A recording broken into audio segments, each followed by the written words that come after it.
안녕하세요. 고고TV 여명입니다. 이번 영상의 주제는 이게 나라냐? 이게 나라냐? 2030과 합리적 기성들이 다시 외치기 시작했다는 겁니다. 우리는 박근혜가 제거된 지난 3년 동안 문재인 극자 공산주의들에 맞서서 많이 저항도 하고 유튜브도 하고 싸웠지만은 아무 결과도 없이 현재까지 지리멸멸하게 현 상태를 유지하고 있는 것은 사실이죠. 그 대안으로 떠오르고 세력으로 떠오르는 것이 조국으로 인해서 2030과 합리적 지성들이 나타나기 시작했다는 것입니다. 우리는 이 기회를 놓치면 안 된다는 것이죠. 제가 예고를 몇 번 해드렸듯이 청와대는 조국을 받기 위해서 전면에 나설 것이다 했죠. 그죠? 드디어 오늘부터 청와대는 홍보수석이라는 놈을 통해서 조국은 잘못이 없다. 조국은 잘못이 없다. 지금 시중과 언론에서 비판하고 비난한 것은 가짜뉴스다 하고 국민들을 공격하기 시작했고 국민들과 다시 전면전을 치르고 있죠. 그죠? 여기서 대안 세력이 나와야 될 것이 야권에서 합리적인 이성과 지성과 투쟁으로 나타내야 된다는 것인데 야권은 여기저기서 중구난방식으로 또 이야기가 나오고 있죠. 이게 분열의 심각성이고 분열의 처절함입니다. 먼저 세 가지를 말씀드리고 다른 이야기를 이어갈게요. 첫 번째, 조국 딸의 조민의 모든 학위와 학적은 박탈되어야 한다.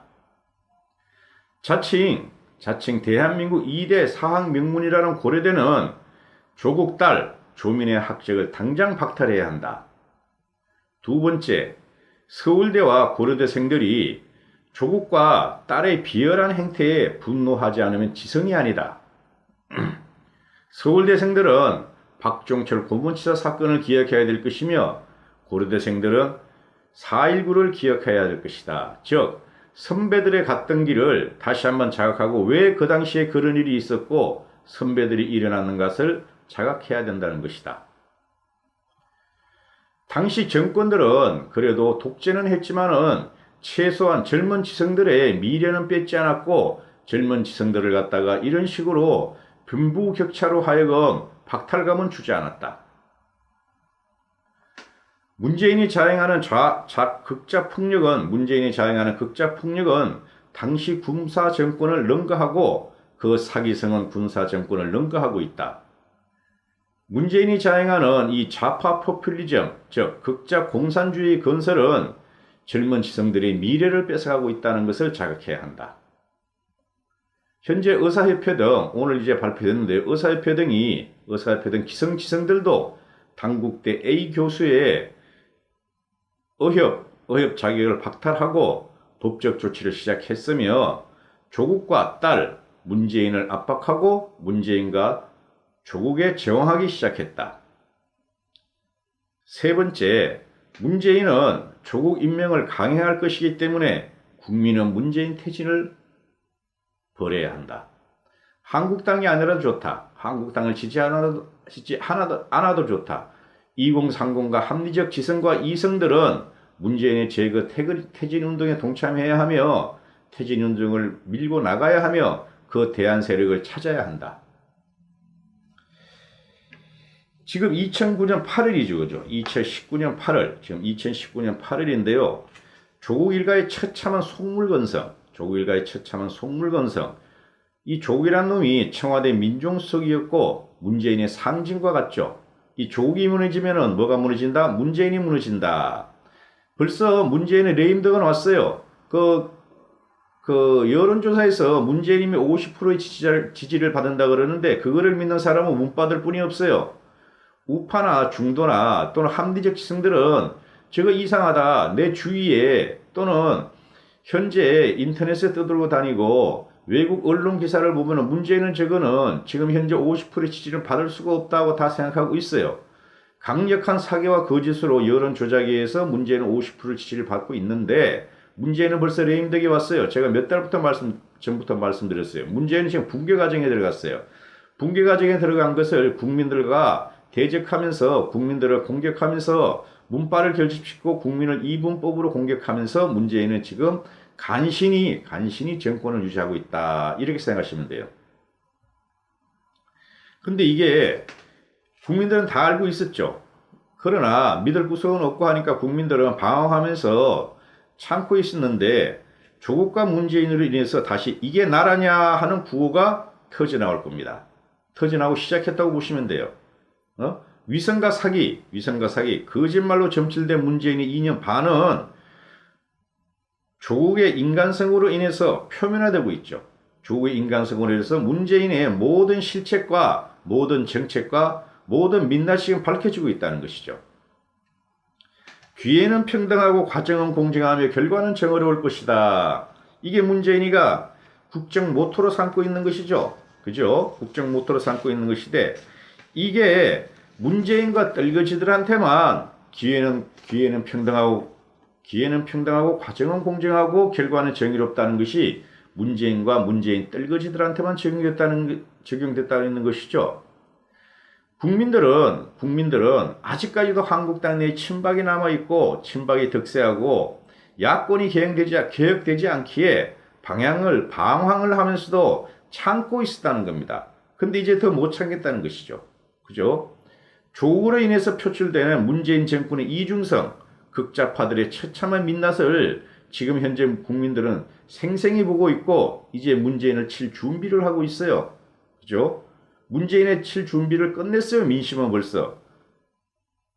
단지 이 민심과 국민들은 단지 자신들과 대한민국을 끌고 갈 대안 세력이 나타나지 않았다는 것을 갖다가 지금 현재 망설이고 있었다는 것이죠. 그러나 이제는 조국으로 통해서 문재인 정권의 이중성과 극좌 공산주의자들의 아주 편협하고 상대방을 공격하는 그 난폭성을 보면서 이제 민심은 들고 일어날 것입니다. 반드시 들고 일어날 것입니다. 이게 나라냐? 다시 2030과 합리적 세력들이 주도를 할 거예요. 주도를 하는데 조국과 문재인유는 교육과 부의 편중성, 그죠? 교육과 부의 편중, 양극적 박탈감 등이 국민의 영린을 건드린 것이에요. 국민이 가장 우리도 부모고 우리 자식들도 부모를 갖고 있고 학교를 다니고 있지만 우리들이 가장 평등을 요구하는 것이 뭐예요? 교육의 질과 양이죠. 교육의 질과 양.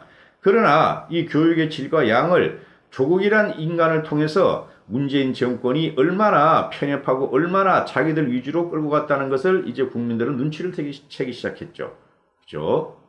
오죽하면 스카이캐슬이라는 드라마를 갖다가 빗대기 시작했겠습니까? 조국 가족의, 조국 패밀리의 사기적인 재산 축적 과정, 그죠? 조국 딸과 아들의 권력과 금력을 이용한 신분 유지와 상성, 그죠? 조국의 딸은 고등학교, 대학교, 중학교를 시험도 한 번도 안 보고 모두 특별 전형으로 들어갔고 조국의 아들은 지금 미국에 유학하면서 대학원을 다니면서 병역을 5번이나 연기했다 그럽니다. 그리고 이중국적이라 그러죠. 그죠? 아무리 미국에서 태어났더라도 조국이 그렇게 정의롭고 문재인이 그렇게 정의롭다면은 아니 미리 한국 국적으로 돌려놨으면 될 거 아닙니까? 기회를 보고 있다는 것이죠. 조국과 문재인유와 많아요. 문재인 뭐 장관급들, 뭐 수석급들이 문재인유들은 아들이 이중국적, 강영하도 그렇고 박영선도 그렇고 조국이도 그렇고 우리는 문재인의 딸이 어디 있는지도 몰라요. 이런 이중성 언제든지 튈 준비가 돼 있다. 그죠? 그러나 국민들로 하여금 죽창을 들으면서 자기를 보호해달라 하는 이 이중성과 비겁한 비열함. 세 번째, 조국 자신이 처절하고 비겁하고 비열한 지식인으로서의 이윤석. 조국 자신의 살아온 과정을 보면은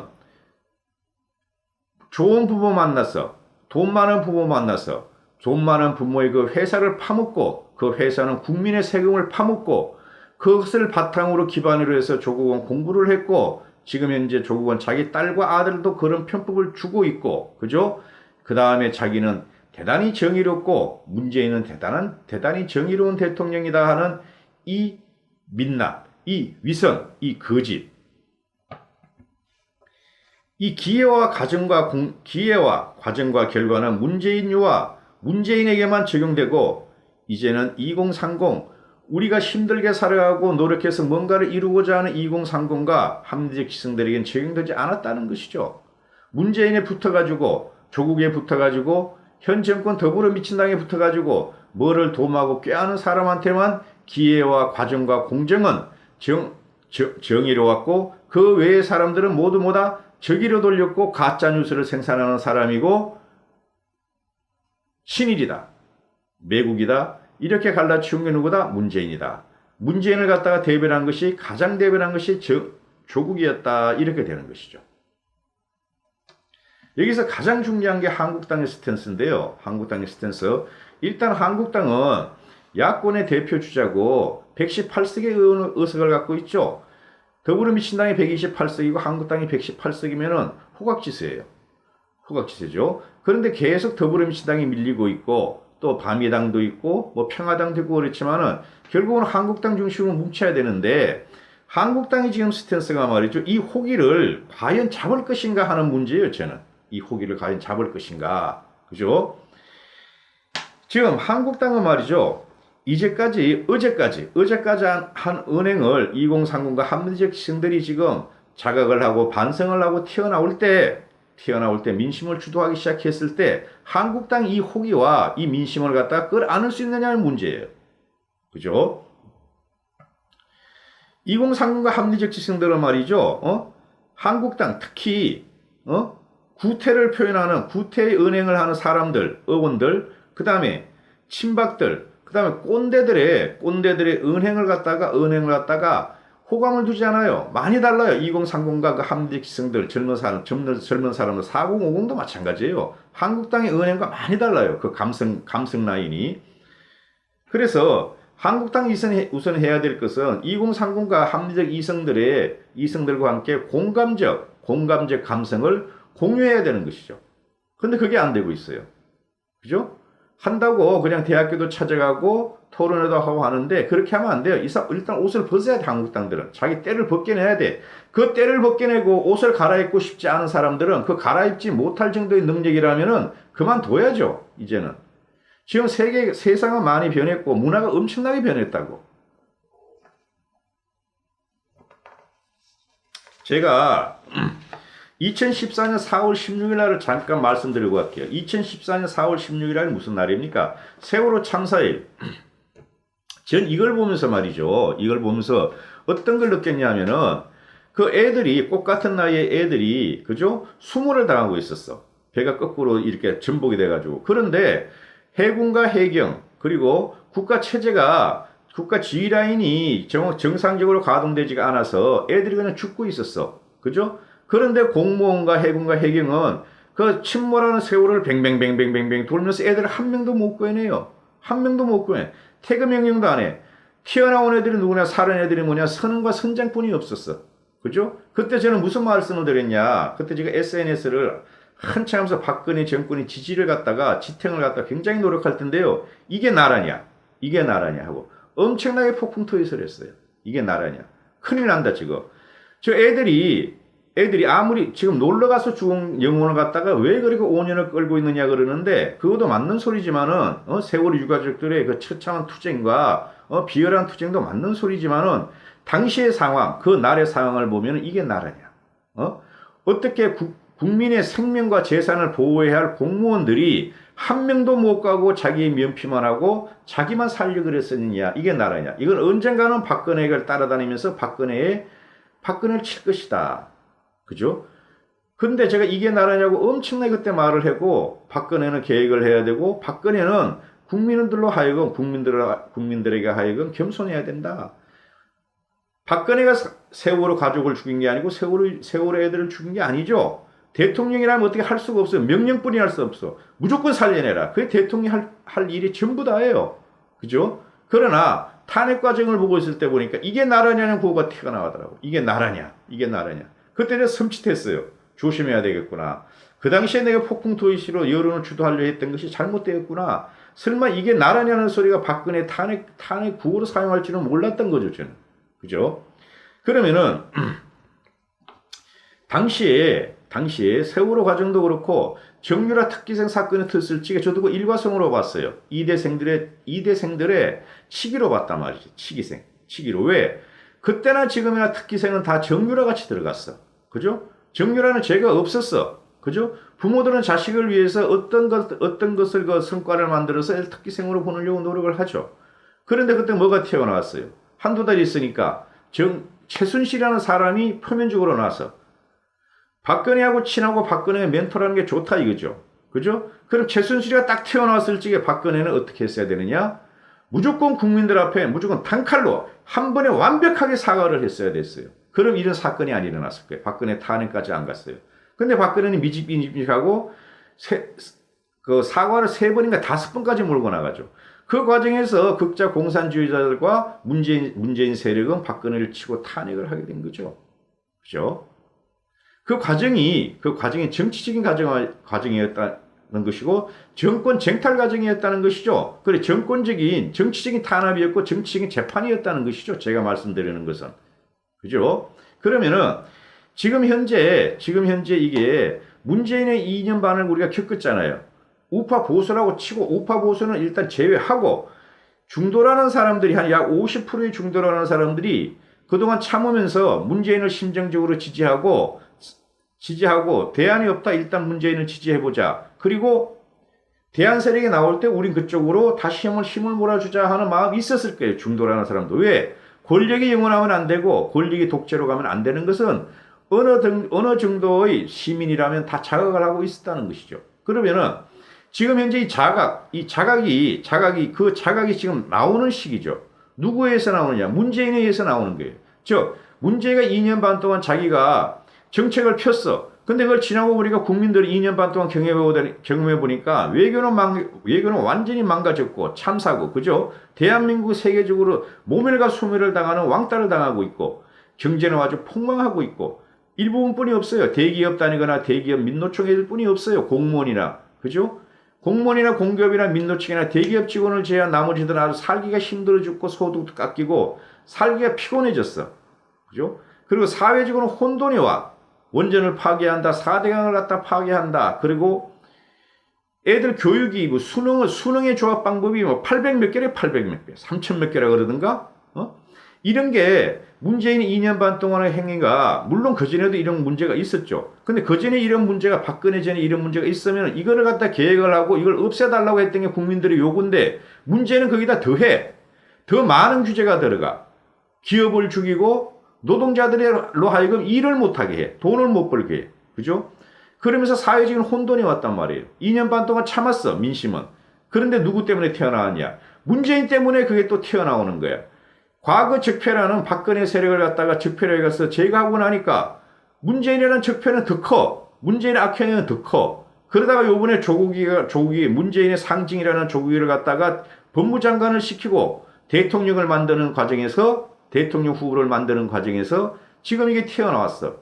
문재인과 조국을 보면서 이 좌파 공산주의들의 민낯, 이중성, 처절하게 비겁한 비열함, 모든 것들을 갖다가 국민에게 뒤집으시오. 경제가 망한 것도 국민이 처음에 이해를 못 해준다. 조금만 참아봐라. 6개월만 참아봐라. 1년만 참아봐라. 2년만 참아봐라 했는데 더 망가지고 더 살기 힘들어졌어. 그죠? 그럼 이제는 국민을 적으로 몰아. 즉 문재인을 갖다가 지지하지 않고 문재인을 편들지 않으면 당신들은 친일파다. 당신들은 매국노다. 당신들은 토착외고다. 그리고 이제 와서는 자기들이 잘못한 악정을 갖다 어디다 또 뒤집으시오냐. 외국에다 뒤집으시오. 미국이 우리를 도와주지 않는다. 그죠? 우리가 경제가 이렇게 망가진 것은 미국과 중국 간의 무역 분쟁 때문이고 일본이 경제보복으로 한국을 갖다 공격하기 때문이다 하고 이제 외국에 뒤집으시오. 외국에 뒤집으시면서 우리를 갖다가 대한민국 국민을 갖다가 외국인 취급을 해. 외국인 취급을. 너희들은 문재인을 갖다 지지하지 않으니까 친일파고 너희들은 한국에 살 이유가 없고 내 말을 듣지 않으면 너희는 뭐가 된다? 매국노가 된다. 이런 식으로 몰고 들어가요. 국민들이 쏘갔다는 것을 이제 슬슬 깨닫기 시작한 거예요. 그럼 여기서 이제 국민들이 2030이나 합리적 시선들이 이게 나라냐 하고 이제 다시 외치기 시작했어요. 그럼 대안 세력이 나와야 되는데 한국당을 지지할까 말까 지금 그러고 있어요. 그래서 요번에 한교안이가 24일 날 그 장외투쟁을 한다는 거 있어, 오케이. 해볼만 해요. 해볼만 해. 거기 가서 개인 플레이를 하란 말이죠. 중구난방식으로 연사라가 초청해가지고, 자기 면피를 하기 위해서, 그죠? 그 전부 다 그 연사들 뭐 면피를 하기 위해 왜 수십 명이 연설을 해? 한겨울 혼자 10분, 20분 떠들고 끝내. 그리고 행진해. 그렇게 해야 되는 거예요. 리더의 말과 행동이 앞으로 치고 나갈 적에 다른 사람의 말이 필요가 없게 돼요. 한교안의 말음이 엄중함과 한교안의 말음의 폭발력과 한교안이 말하는 상징성이 없기 때문에 그 한교안이가 그 한국당이 장외투쟁을 할 적에 한 10명이 나와서 막 말을 해. 그러면은 거기 있는 민중들이, 거기 있는 국민들이, 자발적으로 간 국민들이 지루하겠어요? 안 지루하겠어요? 그 사람들이 정신이 혼란이 있겠어요? 안 혼란이 있겠어요? 아무리 재밌는 드라마도 1시간뿐이 안 해. 아무리 재밌는 드라마도. 그런데 일반 민중들이 거기 가가지고 사람들이 어떤 사람이 우리를 이끌어줄 것인가 하고 보고 있는데 한 10명이 나와서 1시간 이상을 연설하고 있어. 그건 대중의 선동성에서 대중을 선동하는 방법에서 완전히 X표지, X표. 하여튼 2030과 합리적 지성과 이성들은 지금 일어나기 시작했어요. 한국당의 스탠스가 가장 중요한 거예요, 이들 지금. 감사합니다. 고고TV 여명이었습니다.